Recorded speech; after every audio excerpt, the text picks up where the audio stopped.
Are you looking to change your homepage in Safari so when you open it up, it opens to Google or whatever website you like? Well, in this tutorial, I'll show you how to change your Safari homepage so when you open new windows or tabs, it opens to whatever website you choose. So no fluff, just the stuff. Let's dive right into this tutorial. So from our desktop here, we do need to go ahead and open up Safari so that it says Safari here at the top. So go ahead and open up your Safari browser. And once that's open, now you can see it switched to Safari here at the top. You can go ahead and select that in the top left-hand corner. And we're looking for settings right here. You can go ahead and open that up.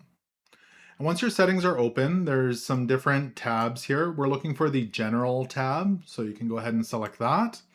And under General, you'll see an option that says Homepage. Now, just changing the homepage won't have it automatically go to that website when you open Safari. We do need to make a couple other changes. So let's go ahead and change this to whatever website we like. I'm going to change mine to google.com. So go ahead and type in whatever you like here.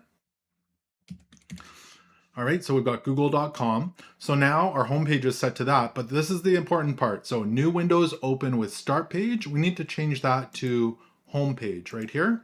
So now when we open new windows, it's going to go to google.com, which is our homepage.